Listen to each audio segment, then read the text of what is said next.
آواز بلند صلوات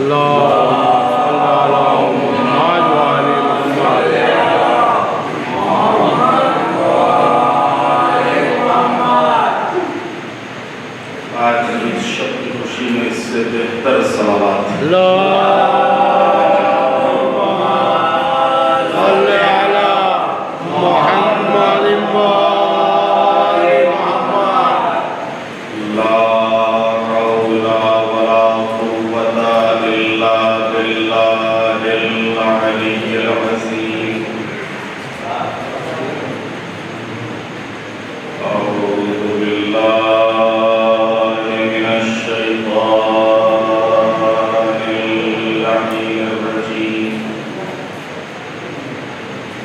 بسم الله الرحمن الرحيم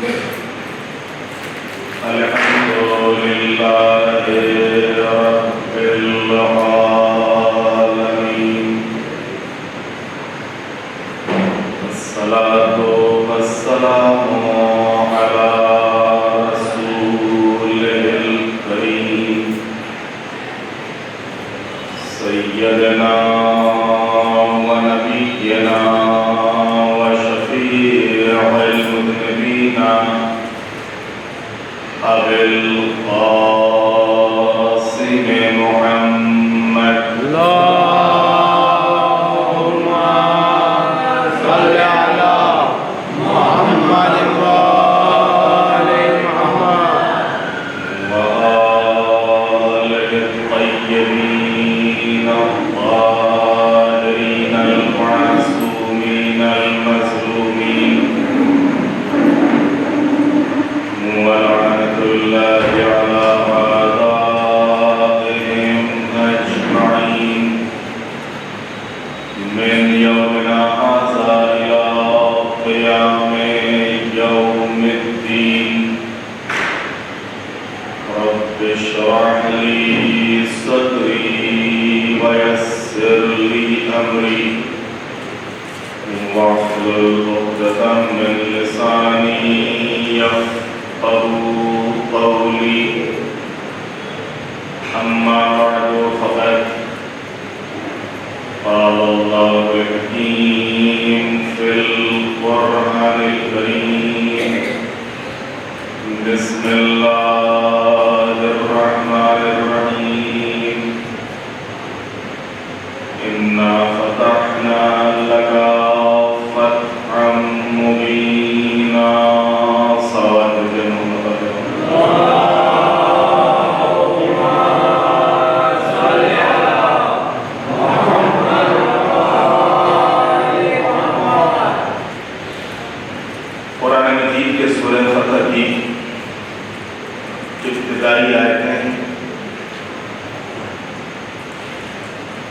ارشاد ہوتا ہے کہ ہم نے آپ کو ایک کھلی ہوئی فتح اور کامیابی عطا کی.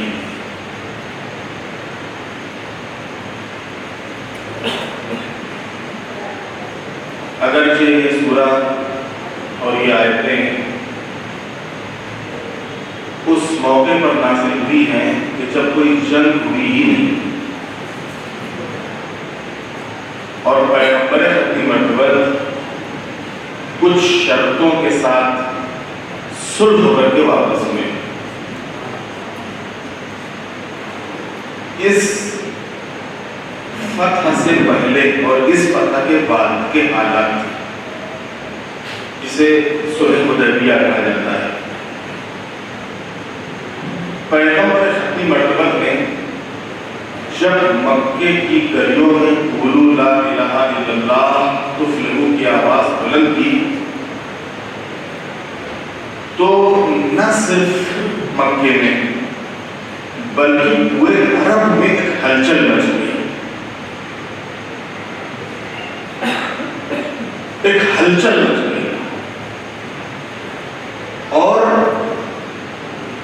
پورا مکہ اور مکے کے اطراف کی بستیاں اور جہاں جہاں تک یہ خبر گئی ان تمام جگہوں کے افراد یہ کون ہے یہ کس نے آواز بلند کی؟ یہ ہمارے خداؤں کے مقابلے میں کس خدا کی بات کی جا رہی ہے؟ پیغمبر ختم مرتبہ نے جو کردار پیش کیا تھا، اس کردار کی بنیاد پر ان کی سمجھ نہیں آ رہا تھا کہ یہ کہیں کیا اور کریں کیا۔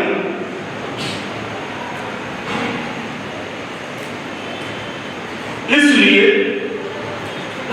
کہ پیغمبر ختم مرتبہ جس سماج اور جس معاشرے میں پروان چڑھے، وہ پورا سماج اور پورا معاشرہ پیغمبر ختم مرتبہ کو ان کے نام سے نہیں بلکہ صادق کہہ کے پکارتا تھا۔ پورا سماج اور پورا معاشرہ پیغمبر ختم مرتبہ کو محمد کہہ کے نہیں بلکہ امین کہہ کے خطاب کرتا تھا۔ تو ان کی سمجھ نہیں آ رہا تھا کہ آخر کہیں کیا اور کریں کیا،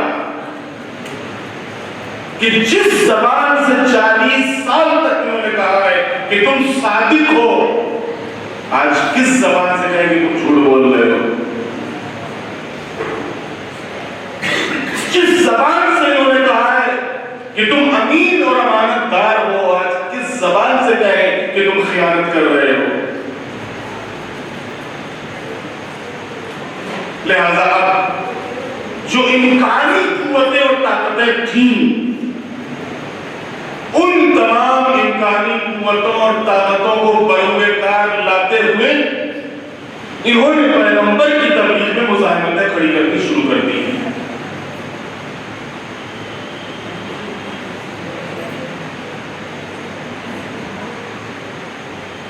پیغمبر کے راستے میں روڑے لٹکائے گئے، کانٹے بچھائے گئے، پیغمبر کو پتھر مارے گئے، سر پہ خس و خاشاک پھینکا گیا،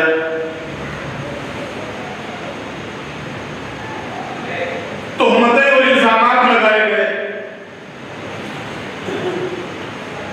یہ سوچ یہ رہے تھے کہ ایک طرف ہے پورا شہر بلکہ پورا عرب، اور ایک طرف اکیلے محمد۔ لہذا اگر 2 4 10 100 50 لوگ راستے میں کھڑے ہو جائیں گے تو یہ خود گھر بیٹھ جائیں گے۔ اگر 2 4 10 100 لوگ ادھر ادھر سے پتھر مارنے لگیں گے تو یہ خود تبلیغ روک دیں گے۔ جدھر سے نکلیں گے ادھر سے لوگ ان کو تانے دیں گے، الزامات لگائیں گے، تہمتیں لگائیں گے، خود ان کا حوصلہ ٹوٹ جائے گا اور یہ گھر بیٹھ جائیں گے۔ لیکن عزیزان محترم، جیسے جیسے ان کی مزاحمتیں، مخالفتیں، رکاوٹیں بڑھتی گئیں، پیغمبر کا عزم اور بڑھتا چلا گیا، اور پیغمبر کی قدم اور بڑھتے چلے گئے، اور جس تیزی سے پیغمبر کے قدم بڑھ رہے تھے اتنی ہی تیزی سے اسلام کا دائرہ پھیل رہا تھا۔ ایک سلام بھیجتے محمد والے محمد۔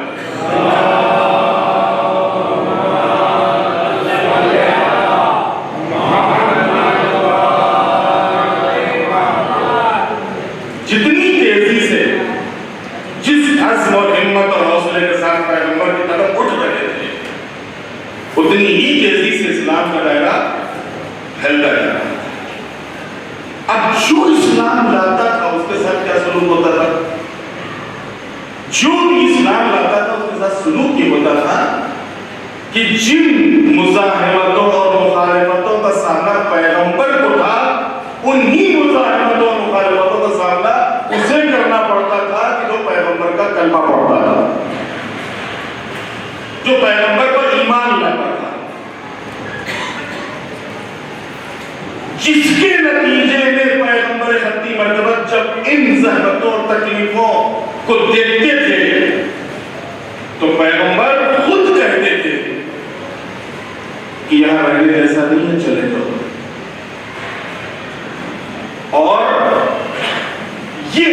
اسلام اور ایمان لانے والے افراد یا حبشہ کی طرف یا پھر مدینے کی طرف چلے جاتے تھے.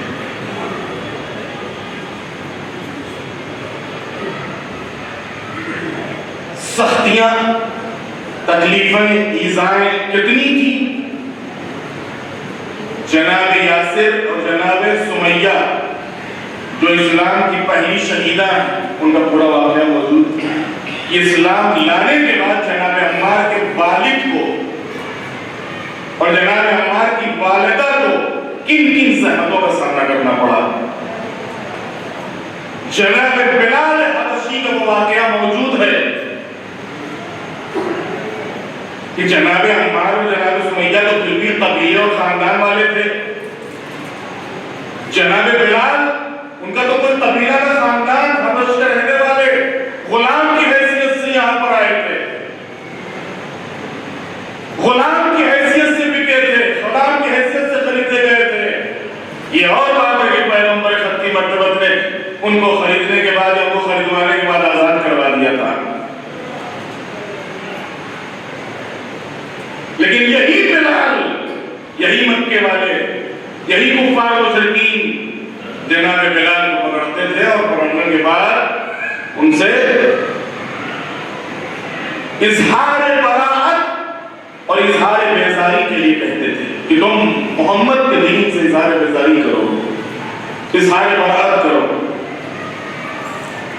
یہاں تک کہ اس مکے کی پتھریلی گرم زمین کے اوپر لٹا دیتے تھے اور صرف اسی پہ اکتفا نہیں کرتے تھے بلکہ اس پتھریلی گرم زمین پر لٹانے کے بعد ایک وزنی پتھر آپ کے سینے پر رکھ دیتے تھے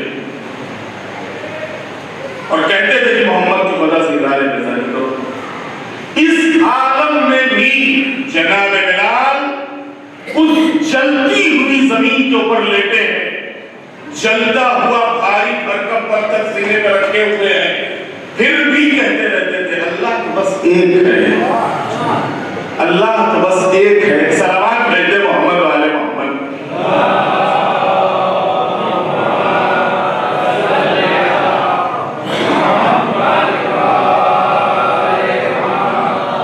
غرض کے جیسے جیسے ان کی طرف سے سختیاں، تکلیفیں، بندشیں، رکاوٹیں، پابندیاں بڑھتی چلی گئی، اسلام کا دائرہ اور پھیلتا چلا گیا.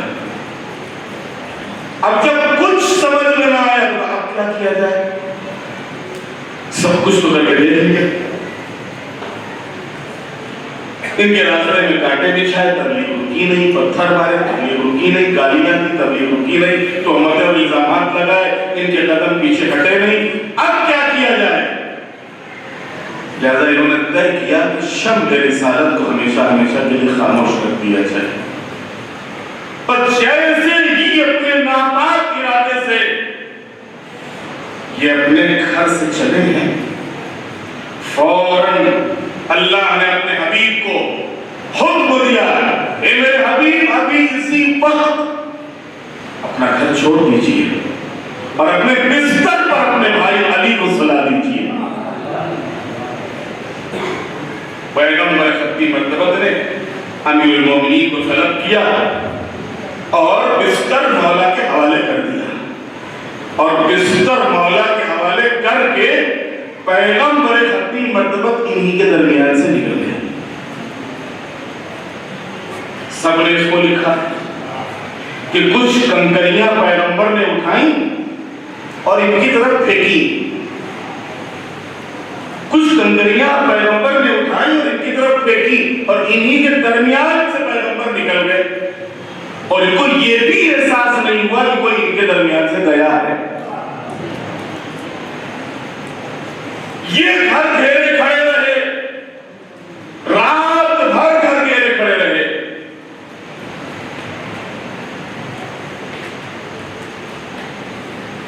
ان کی کچھ رسمیں تھیں، ان کے کچھ رواج تھے، ان کے کچھ امتیازات تھے، کچھ غیرت تھی اور اسی میں سے ایک یہ تھا کہ یہ جب بھی کسی کو شبخون مارنا ہوتا تھا، یعنی قتل کرنا ہوتا تھا، تو یہ رات کو حملہ نہیں کرتے تھے. یہ نبیوں کا طریقہ تھا, رات کو حملہ نہیں کرتے. بلکہ اگر کبھی ایسا کسی کے ارادہ ہوتا تھا تو سر شام آ کے اس کا گھر گھیر لیتے تھے اور پوری رات گھر گھیرے رہتے تھے, اور جیسے ہی صبح ہوتی تھی گھر میں داخل ہو جاتے تھے اور گھر میں داخل ہو کے مار دیتے تھے. یہ تھا طریقہ. اور رات کو کسی کو قتل کرنا اپنے لیے عیب سمجھتے تھے, بزدلی کی علامت سمجھتے تھے اپنے لیے.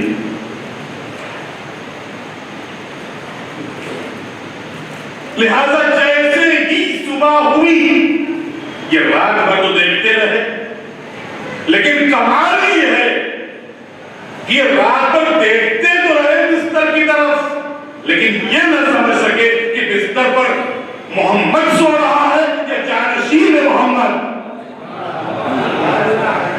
یہ کون سو رہا ہے, یہ کون آرام کر رہا ہے, یہ نہ سمجھ سکے. آپ تاریخ بتائیے تو تاریخ میں آپ کو پیغمبر ختم مرتبہ کا جو روح مبارک, زلف مبارک, ابرو مبارک, جسم مبارک, اس کے متعلق آپ کو تفصیل ملے گی. اور جہاں پیغمبر ختم مرتبہ کے پورے جسم کی تفصیل ہے, خود مولا المومنین کے جسم کی پیشانی کیسی تھی, ابرو کیسے تھے, رخسار کیسے تھے, پیشانی اور جسم کیسا تھا, قد کیسا تھا, یہ ساری چیزیں آپ کو تاریخ کی کتابوں میں مل جائیں. پیغمبر ختم مرتبہ کے لیے بھی, امیر المومنین کے لیے بھی. پیغمبر ختم مرتبہ کا جو جسم کا جو قد تھا وہ امیر المومنین سے تھوڑا, یعنی پیغمبر طویل القامت تھے, یعنی پیغمبر کا قد زیادہ تھا, امیر المومنین کا قد پیغمبر کے قد سے تھوڑا کم تھا. اچھا, مکے والے قد تو روز دیکھتے تھے, پیغمبر کو گلیوں میں چلتے دیکھتے تھے, نکلتے دیکھتے تھے, جانتے تھے کہ پیغمبر طویل القامت ہے. اور علی ان کے مقابلے میں, پیغمبر کے قد کے مقابلے میں چھوٹے دکھتے ہیں. کمال یہ ہے کہ یہ رات بھر بستر پہ دیکھتے رہے, لیکن یہ نہ سمجھ سکے کہ پیغمبر کے بستر پر کوئی طویل القامت آرام کر رہا ہے یا کوئی اور آرام کر رہا ہے. پیغمبر ہی آرام کر رہے ہیں یا کوئی اور آرام کر رہا ہے. امیر المومنین نے, توجہ کیجئے گا, امیر المومنین نے بستر پیغمبر پر لیٹ کر چادر پیغمبر کو اوڑھ کے اور ان کفار و مشرکین کو شک میں ڈال کے بتا دیا کہ دیکھو میرا جسم اور میرا قد و قامت پیغمبر کی جانشینی کے لیے بالکل موضوع ہے. ایک سلامات بھیجتے محمد والے محمد.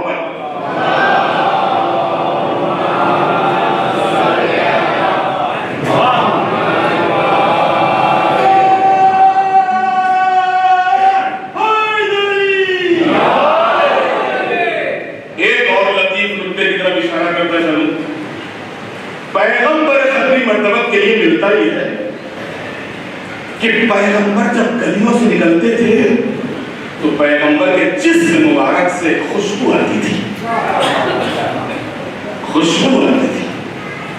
اور جب پیغمبر آرام کرتے تھے اور چادر اوڑھتے تھے تو آپ کی پیشانی مبارک سے نور ساطع ہوتا تھا, اور نور اس طریقے سے ساطع ہوتا تھا کہ چادر اوڑھتے تھے تو یہ نور چادر سے چھنتا تھا, چادر کے باہر بھی محسوس ہوتا تھا کہ پیغمبر آرام کر رہے ہیں. بس یہاں پر ایک جملہ کہنا چاہوں گا کہ جب پیغمبر گئے اور علی پیغمبر کے بستر پہ آرام کر رہے ہیں تو اگر قد اور قامت کے لحاظ سے کفار و مشرکین پہچان نہ سکے تو کم سے کم خوشبو سے پہچان لیتے, نور سے پہچان لیتے. اس لیے کہ اگر پیغمبر گئے تو وہ نور تو چلا جانا چاہیے نا, وہ خوشبو تو چلی جانی چاہیے نا. کمال یہ ہے کہ یہ پوری رات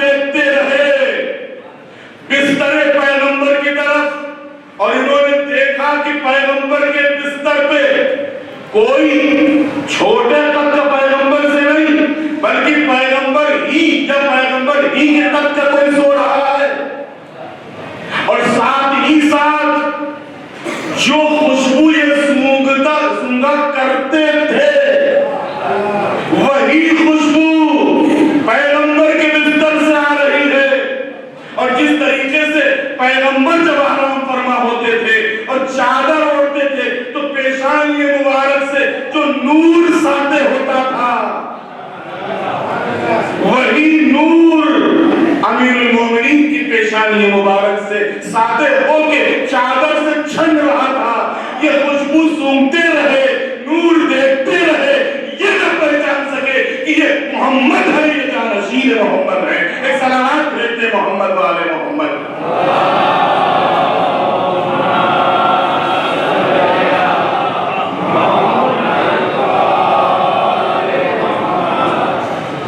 اب پیغمبر مکے سے آ گئے مدینے، اور جب مدینے پیغمبر آئے تو آپ نے تو پہلا کام کیا، اس لیے کہ آج کی شب دوہری مناسبتیں ہیں اور ان دونوں مناسبتوں سے آپ کی خدمت میں عرض کرنا ہے. اور اسی مناسبت کی بنیاد پر میں نے یہ مقدمہ آپ کی خدمت میں پیش کیا ہے. پیغمبر جب مدینے آئے تو مدینے میں آنے کے بعد پیغمبر نے جو پہلا کام کیا ہے، پہلا کام پیغمبر نے مدینے میں آنے کے بعد یہ کیا ہے کہ ایک دو جتنے مسلمان تھے، چاہے وہ مہاجرین ہو یا انصار ہو، کسی بھی خاندان، کسی بھی قوم، کسی بھی قبیلے، کسی بھی جگہ سے تعلق رکھنے والے ہو، سب کو جمع کیا. مکے کے ہو، مدینے کے ہو، اطراف کے ہو، کہیں کے بھی ہو، سب کو جمع کیا. اور سب کو جمع کرنے کے بعد پیغمبر نے سب کو ایک دوسرے کا بھائی قرار دیا. سب کو ایک دوسرے کا بھائی قرار. یہ پہلا کام کیا پیغمبر نے. دوسرا کام کیا کیا؟ جب مسلمانوں کو سب کو ایک دوسرے کا بھائی بنا چکے تو اسی مدینے میں اور مدینے کے اطراف میں وہ مذاہب اور ادیان اور ان مذاہب اور ادیان کے افراد کی جنہوں نے اب تک اسلام قبول نہیں کیا تھا ان کو بلایا. ان میں کفار و مشرکین بھی تھے، ان میں یہود بھی تھے، ان میں نصارہ بھی تھے.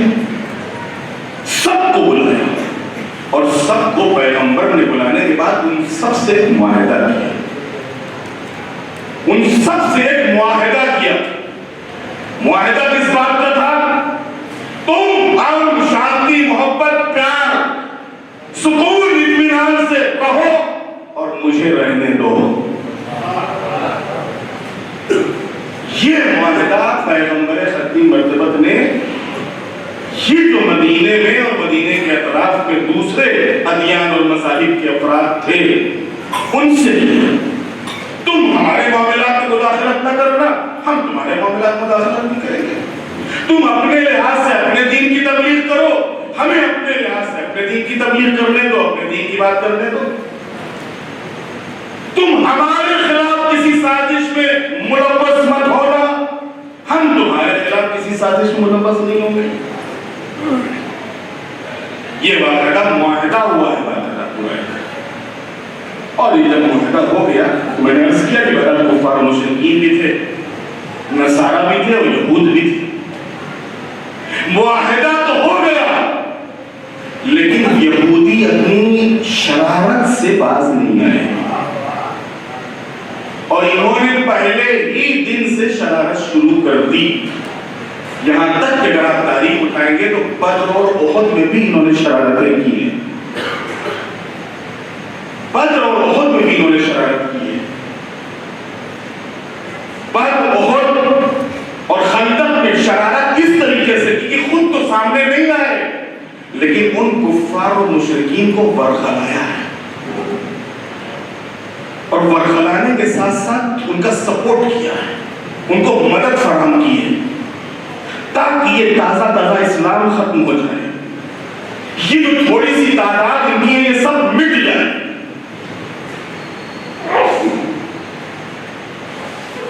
سامنے نہیں آئے، پیچھے سے ورغلاتے رہے. اور اگر آپ تاریخ کا مطالعہ کریں تو ان کی ہمیشہ کی یہی تاریخ رہی ہے اور آج بھی یہی تاریخ. آج اسرائیل کی خود ہمت نہیں ہے کسی اسلامی ملک کے سامنے آنے کی زیادہ کرتا کیا ہے؟ مسلمان ملکوں کو آپس میں لڑنے کے لیے خود مسلمانوں کے ملکوں کو برخلایا جائے. جو کام آج وہ اربوں سے لے رہا ہے, ملاحظہ فرمائیے, جو کام آج وہ اربوں سے لے رہا ہے, ان کو برخلاؤ, ان کو بہتاؤ, ان کو پھسلاؤ, ان کو خوب ہر طریقے سے سپورٹ کرو تاکہ آپس ہی میں یہ دست و گریبان ایک ملک دوسرے ملک پہ, دوسرے ملک تیسرے ملک پر اٹیک کرے اور اس طریقے سے ان کی قوت طاقت ختم ہو جائے یا کمزور پڑ جائے. تو جس وقت پیغمبر خطی مرتبہ کو خبر ملی, پیغمبر نے پھر بھی برداشت کیا. بدر کی جنگ ہو گئی, اللہ نے کامیابی دی. احد کی جنگ ہوئی, جیتی ہوئی جنگ خود مسلمانوں کی حماقت اور لالچ کی بنیاد کے اوپر بغیر ہار اور بغیر جیت کی ختم ہو گئی. جنگ کے خندق ہوئی, کفار اور مشرکین کے سارے لشکر جمع ہو گئے, لیکن ان تمام لشکروں کے باوجود قدرت نے فتح لشکر اسلام کو عطا کی. اور اس لشکر اسلام کی فتح کا صحرا امیر المومنین غالب کل غالب حضرت علی ابن ابی طالب کے سر بنا.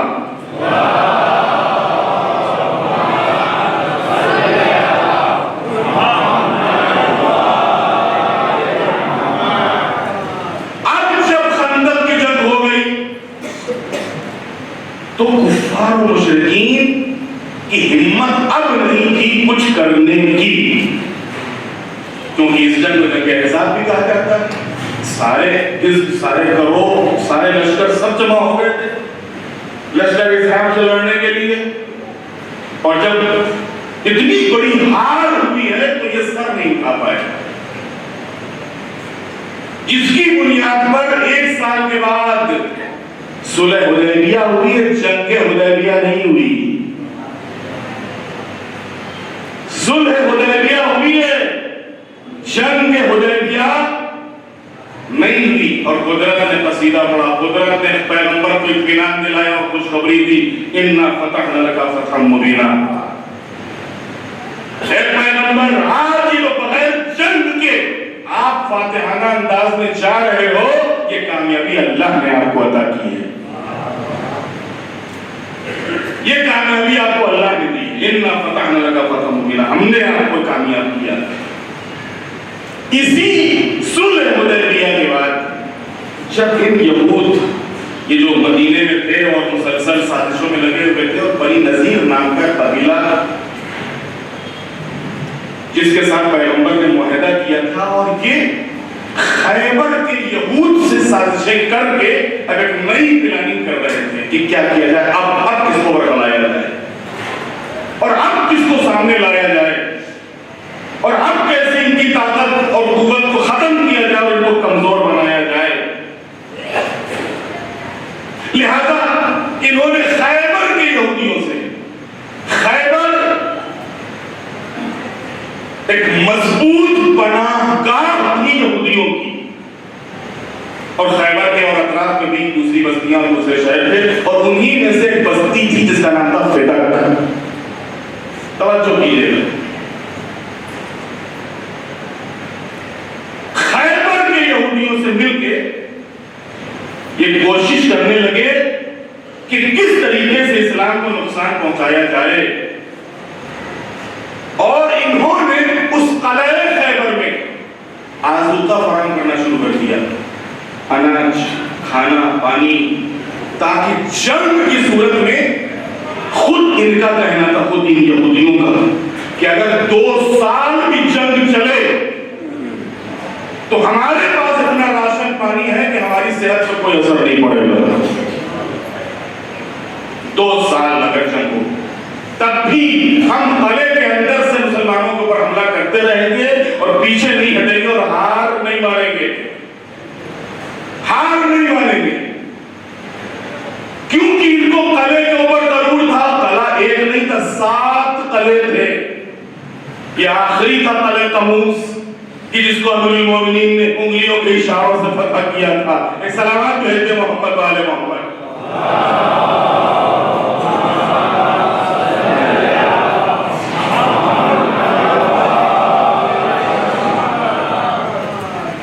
تو اب جب پیغمبر کو پتا چلا کہ یہ تو ایک نئی سازش میں لگ گئے ہیں اسلام کو کمزور کرنے کے لیے اور طاقت کو ختم کرنے کے لیے، لہذا پیغمبر ختمی مرتبہ لشکر لے کر نکلے. بعض روایتوں میں 1500 کا لشکر تھا، بعض روایتوں میں 2000 کا لشکر تھا پیغمبر کے ساتھ، جس میں 100 گھوڑے تھے، 100 سوار پیغمبر کے لشکر میں. اور اب تو یہ لشکر لے کے پیغمبر خیبر کی طرف نکلے اور ان کو پتا چلا تو یہ جتنے بھی یہودی تھے انہوں نے اپنے کو خیبر کے قلعے میں بند کر لیا. اور اندر سے مسلمانوں کے اوپر حملہ کرتے رہے. اگر آپ نے کسی قلعے کو دیکھا ہو، کسی محل کو دیکھا ہو، آج بھی آپ کو بہت سے خود گجرات میں بھی اور گجرات کے اطراف میں بھی، دمن میں بھی ایک قلعہ بنا ہوا ہے، دیو میں بھی ایک قلعہ بنا ہوا ہے، باقی اور دوسری جگہوں کے اوپر آپ کو قلعے نظر آ جائیں گے. آپ قلعہ دیکھیں گے تو اس قلعے میں کیا ہوتا ہے، یہ جو اوپر کی دیوار ہوتی ہے اس دیوار میں اس طریقے سے روشن دان بنایا جاتا ہے، وہ کلاس میں ہوتا ہے. اوپر والا نیچے والے کو دیکھ سکتا ہے، مار سکتا ہے، نیچے والا اوپر والے کو نہ دیکھ سکتا ہے نہ مار سکتا ہے. ملاحظہ فرمائیے گا، اوپر والا وہ تیر اگر حملہ کرے، تیر سے مارے تو نیچے والے کو تو تیر لگے گا، لیکن اگر نیچے سے اوپر کوئی تیر مارے گا تو نہیں لگے گا. آپ کو ہر قلعے میں، دلی میں آئیے لال قلعے میں بھی ایسے بنے ہوئے ہیں، آگرہ میں آئیے آگرہ میں بھی ایسے قلعے میں بنے ہوئے ہیں. ہر قلعے میں یہ طریقہ ہوتا تھا. تو یہ سب جتنی یہودی تھی انہوں نے اپنے کو قلعے کے اندر بند کر لیا اور چاروں طرف سے مورچہ سنبھال لیا انہوں نے، اور اوپر سے مسلمانوں کے اوپر یعنی لشکر اسلام کے اوپر حملہ کرتے تھے. ادھر حالت یہ تھی کہ جو بھی جا رہا اوپر سے تیر چلتے، دروازہ کھلتا ہے اور وہ صاحب پیچھے، جو بھی جا رہا جیسے ہی لشکر لے کے آگے بڑھے، چاہا کہ آگے بڑھ کے للکارے بلائے، جیسے دروازہ کھلا ایک اوپر سے تیر، دوسرے سامنے جو ان کے بڑے بڑے بہادر تھے، مرحب، اندر، حارث، جیسے دروازہ کھلا پیچھے، جیسے دروازہ کھلا پیچھے. پیغمبر ختمی مرتبت نے 1 دن دیکھا، 2 دن دیکھا، 10 دن دیکھا، 20 دن دیکھا، 30 دن دیکھا، یہاں تک کہ 39 دن گزر گئے. لوگ جاتے رہے، آتے رہے، اور پیغمبر دیکھ رہے ہیں کہ لوگ جا رہے ہیں لشکر اسلام سے اور خالی ہاتھ میں واپس آ جاتے ہیں، اور ان کا کچھ بگڑتا ہی نہیں، وہ خالی کچھ تیر چلاتے ہیں، دروازہ کھلتا ہے، یہ صاحب واپس آ جاتے ہیں. ان کے اندر وہاں کے اوپر مقابلے کی ہمت ہی نہیں.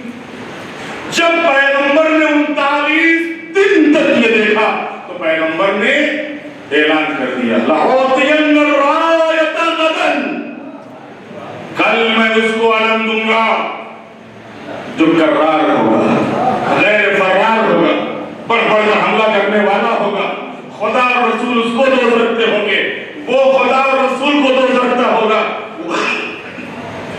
وہ واپس نہیں آئے گا جب تک کہ اللہ اس کے ہاتھ پہ کامیابی نہ دے دے. سلوات بھیجتے محمد والے.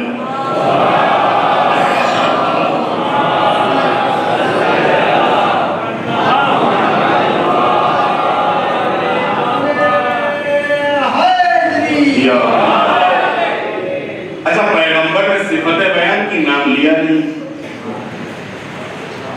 دوسرے ساتھی ساتھ فتح کی خوشخبری بھی دے دی کہ جو بھی جائے گا وہ فاتح ہو کے آئے گا. لہذا ہر جو گئے تھے اور واپس آئے تھے وہ بھی آرزو لیے ہوئے ہیں. ارے کم از کم تم کو تو آرزو نہیں کرنا چاہیے تھی. ہاں بیچارے جو نہیں گئے تھے وہ اگر آرزو کرتے کہ چلو سب نے دیکھ لیا کل جب ہم بھی چلتے ہیں ذرا حضور کی خدمت میں اور شاید علم مل جائے, تو ان کا آرزو کرنا تو بچا تھا. لیکن یہ جو آرزو کر رہے تھے کہ نہیں صاحب کل پہلے چل کے حضور کی خدمت میں پیش کر دیں اور شاید علم مل جائے اور شاید ہمارے ہی ہاتھوں کو پر کامیابی حاصل ہو جائے. صبح ہوئی, جیسے ہی صبح ہوئی پیغمبر خطی مرتبت نے مولا علی کو طلب کیا. جیسے ہی مولا کا نام آیا ان کے چہرے ویسے ہی دھواں ہو گئے. ایک سلامات بھیجتے محمد والے محمد.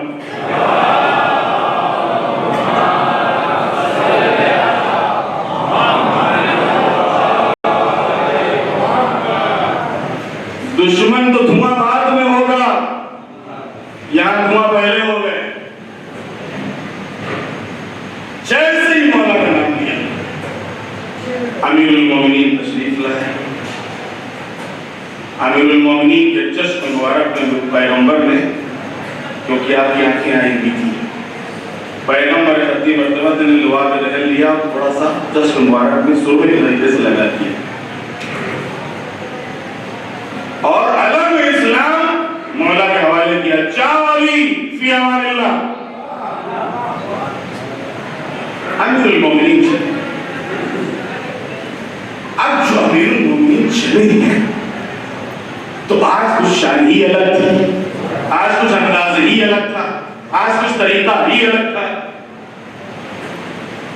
ادھر وہ جو مرحب اور انتر اور حارث اور ان کی پوری فوج تھی ان کے اندر خوف ہی الگ تھا, ان کے اندر ڈر ہی الگ تھا. اور شاید اس کی وجہ یہ ہو کہ بہرحال کوئی بہت زیادہ تو زمانہ گزرا نہیں تھا. ابھی انہوں نے خندق بھی دیکھی, احد بھی دیکھی, بدر بھی دیکھی, سب کے حالات سنے ہیں. لہذا اب جو انہوں نے سنا کون آیا کہ علی آئے, کون آئے, حیدر آئے. جیسے مولا کا نام سنتے ہی کعب ہے, کعب ہے. مرحب اور انتر اور حارث کعب گئے. مولا المومنین آگے بڑھے. جو لشکر اسلام تھا اسے ترتیب دیا آپ نے, اور لشکر کو ترتیب دینے کے بعد آپ نے گھوڑے پلٹ لگائے, آگے بڑھے, آپ نے للکارا. اور جس وقت آپ نے للکارا ہے تو دروازہ کھلا. جیسے دروازہ کھلا تو سب سے پہلے یہ جو بڑے بڑے بہادر تھے مرحب اور انتر اور حارث, یہ سب جیسے مرحب نکلا ہے, اس زمانے کی جو جنگیں ہوتی تھی تو آج کے طریقے سے تو ہوتی نہیں تھی. یہ گئے وہاں بم مار دیا, وہ گئے وہاں بم مار دیا, انہوں نے کو چھپ کے گولی مار دی, ان کو چھپ کے گولی مار دی اور جیت گئے ہو گیا. اس زمانے کی جنگیں ہوتی تھی واقعی بہادری والی ہوتی تھی. اب جو دروازہ کھلا تو باقاعدہ پہلے رجز بہت تھا, تعارف کرایا جاتا تھا. تم کون, میں کون, تمہارا خاندان کون ہے, میرا خاندان کون ہے, تمہارے اجداد کیسے تھے, میرے اجداد کیسے تھے, تم کس سرزمین سے تعلق رکھتے ہو, میں کس سرزمین سے تعلق رکھتا ہوں. رجز پڑھتے تھے, اپنی اپنی خصوصیتیں بیان کرتے تھے. چنانچہ اب یہ سارے مقدمات جب طے ہو چکے تو پہلے مرحب نے اپنے ایک ایک کر کے بیٹوں کو بھیجا. جو آیا مارا گیا, جو آیا مارا گیا, جو آیا مارا گیا. جب اس نے دیکھا کہ حارث بھی ختم, انتر بھی ختم, تو یہ مرحب جو تھا یہ خود, اس کے لیے تاریخ میں لکھا ہوا ہے کہ ڈبل خود اور ڈبل زرا, اور ایک طریقے سے لوہے میں ڈوب کیوں نہ آتا؟ سامنے کون تھا؟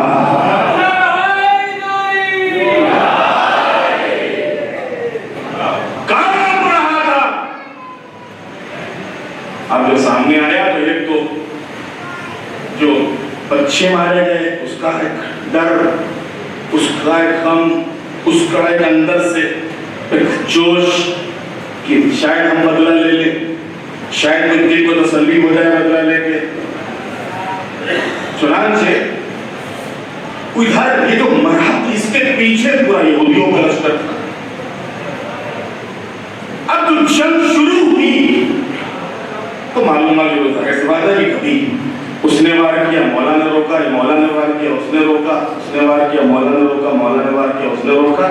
اب جو مولا نے ایک وار کیا، اس وار کے لیے تاریخ نے لکھا کہ یہ وار ایسا تھا کہ خون کو کاٹا، سر کو کاٹا، جسم کو کاٹا، ذہن کو کاٹا۔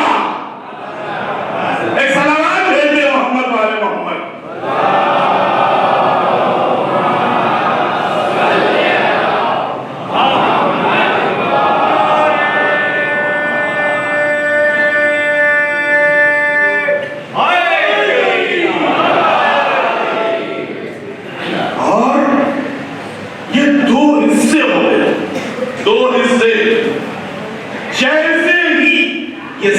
اس کے سر پر لگی اور اس کا سر اور جسم اور گھوڑے کی زین اور گھوڑا دو حصوں میں، یہ جو پیچھے لشکر تھا یہ جلدی سے قلعے کے اندر داخل ہوئے۔ جیسے قلعے کے اندر داخل ہوئے انہوں نے دروازہ بند کر لیا۔ 20 آدمی کھولتے تھے، 20 آدمی بند کرتے تھے۔ بعض روایتوں میں 40 لوگ کھولتے تھے، 40 لوگ بند کرتے تھے۔ ایک دروازے کو 20 لوگ پکڑتے تھے، 20 لوگ ادھر، 20 لوگ ادھر۔ 40 لوگ جس دروازے کو کھولتے اور بند کرتے تھے، مولا علی آگے بڑھے۔ آگے بڑھنے کے بعد آپ نے خالی ایک اشارہ کیا، ہمارے کہتے چٹکیوں میں ایک سلامات بھیج دے محمد والے محمد۔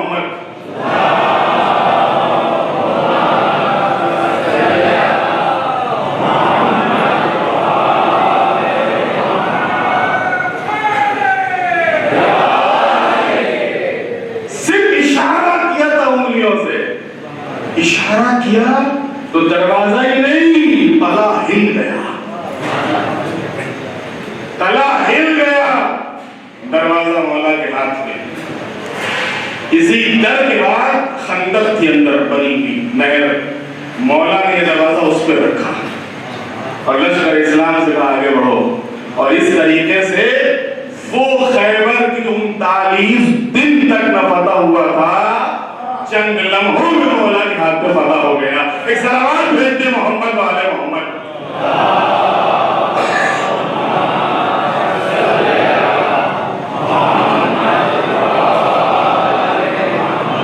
یہ تو بڑے علی ہے، اب آئیے چھوٹے علی کی طرف۔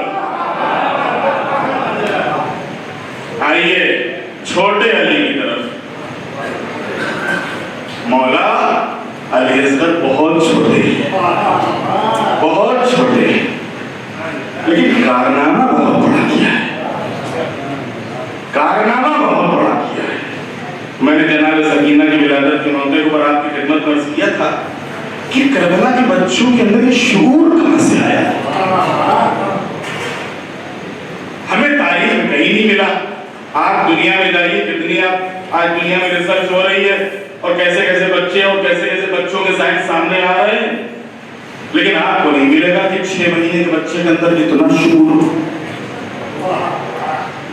ارے 6 مہینے تو دور، 4 دن کے بچے کے اندر اتنا شعور ہو کہ ہم کو مدینے میں رہنا ہے یا کربلا جانا ہے۔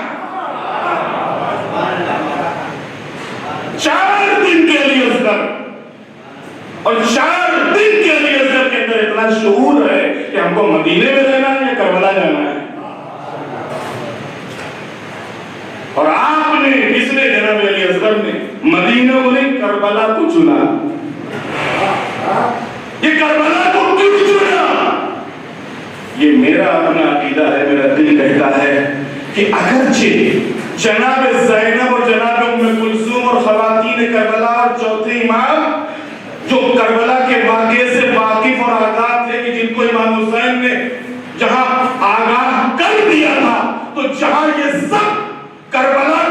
واقعے سے واقف اور آگاہ تھے، وہیں علی اصغر بے خبر نہیں تھے.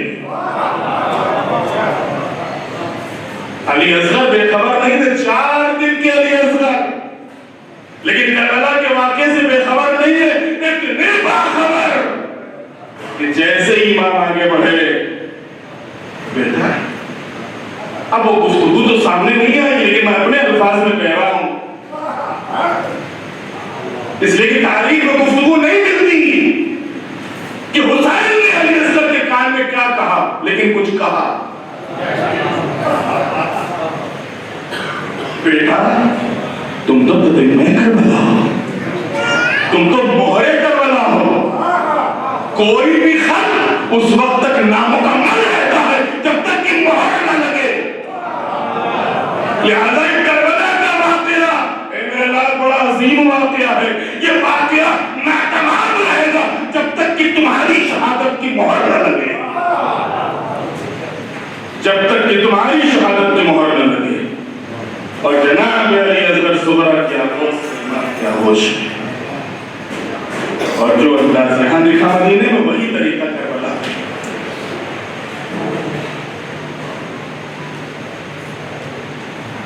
جناب علی اصغر کا تبسم مشہور ہے کہ جناب علی اصغر کے لبوں پہ تبسم ہے. بچے تبسم کرتے ہیں، کوئی خاص بات نہیں. بچے تبسم کرتے ہیں، چھوٹے بچے ہوتے ہیں، ان کو منہ لگائیے، وہ مسکراتے بھی ہیں، ہنستے بھی ہیں، کچھ اپنی زبان میں کچھ کہتے بھی ہیں. لیکن میں نے نہیں دیکھا تاریخ میں یا سنا کہ کسی بھوکے بچے کے لبوں پہ تبسم آیا. مجھے تاریخ نہیں ملا. آپ اس دنیا بڑی ریسرچ کر رہی ہے، آپ کہیں آپ کی نظر میں کہیں ہو تو بتائیے. مجھے نہیں ملا کہ کسی پیاسے بچے کے لبوں کے اوپر تبسم آیا. یہ جناب علی اصغر ہے، یہ جناب علی اصغر ہے کہ کربلا کے میدان میں اس بھوک اور پیاس کے حالات میں، اس لشکر کے مقابلے میں جو ہزاروں کا لشکر ہے، اور امام کی آنکھوں کے اوپر رو نہیں رہے بلکہ لبوں کے اوپر مسکراہٹ ہے. یہ علی اصغر مسکرا نہیں رہے تھے، یزیدیت کا مذاق اڑا رہے تھے اور اپنی فتح کا اعلان کر رہے تھے. کس قدر بے شرم اور بے غیرت اور بے حیا ہو تم کہ تم کو یہ بھی حیا نہیں ہے اور یہ بھی شرم نہیں ہے کہ کس باپ کے ہاتھ کے اوپر کون سا بچہ ہے. بس عزیزان محترم، آج کی یہ شب مولا جناب علی اصغر کی ولادت کی شب ہے اور فتح خیبر ہے. رسول اللہ خوش، امیر المومنین خوش، جناب جعفر خوش، خاندان عصمت و طہارت خوش، یقیناً امام حسین خوش، جناب رباب خوش. اور جب حسین اور رباب خوش ہوں گے تو کیا زینب خوش، ام کلثوم خوش. جب یہ پورا خاندان خوش ہے تو آئیے خوشیوں ہی کے موقع پہ مانگا جاتا ہے، خوشیوں ہی کے موقع پہ مانگا جاتا ہے. آئیے مانگ لیجئے جناب علی اصغر کے واسطے اور وسیلے سے، اس لیے کہ یہ وہ واسطہ اور وسیلہ ہے کہ جس کے لیے بزرگان دین نے کہا کہ اس واسطے سے کی ہوئی دعا رد نہیں ہوتی ہے. اس علی اصغر کا واسطہ کس کو؟ امام حسین کو، جناب عباس کو، کربلا والوں کو. اور ان کا واسطہ خود اللہ کی بارگاہ میں ہم واسطہ پیش کرتے ہیں ان کربلا کے 72 پیاسوں کا. اور ان سے ان کی خدمت میں جو واسطہ پیش کر رہے ہیں وہ جناب علی اصغر کا. اور اس واسطے سے اس مالک کی بارگاہ میں دعا کرتے ہیں، بار الہ تجھے واسطہ ہے کربلا کی پیاسے بچوں کا، کربلا کے شہیدوں کا، خاندان عصمت و طہارت کا، مومنین جہاں جہاں بھی آباد ہوں ان کی جان، مال، عزت، آبرو کی حفاظت فرما. بار الہ فرما، دلوں سے ہر قسم کے رنج اور غم اور درد اور تکلیف کو دور فرما، بار علاج و مریض ان کو شفا عطا فرما، جو مقروض ان کے قرضوں کو ادا فرما، جو دنیا سے رخصت ہو چکی ان کی مغفرت فرما، پرچم اسلام کو سربلند فرما، پرچم کفر و نفاق کو سرنگوں فرما، دشمنان اسلام اور دشمنان تشیع کو ذلیل خوار اور نیست و نابود فرما، مولا امام زمانہ علیہ السلام کے ظہور میں تعجیل فرما، ہم سب کو امام کے غلاموں اور ان کے ناصروں میں شمار فرما، ہمارے کردار سے، ہماری رفتار و گفتار سے ہمارے امام کے قلب کو راضی اور مشنود فرما، ہم سب کی تمام دینی اور دنیاوی حاجتوں کو پورا فرما، وتقبل منا انك انت السميع العليم. بسم الله الرحمن الرحيم. ان الله وملائكته يصلون على النبي يا ايها الذين امنوا صلوا عليه وسلموا تسليما.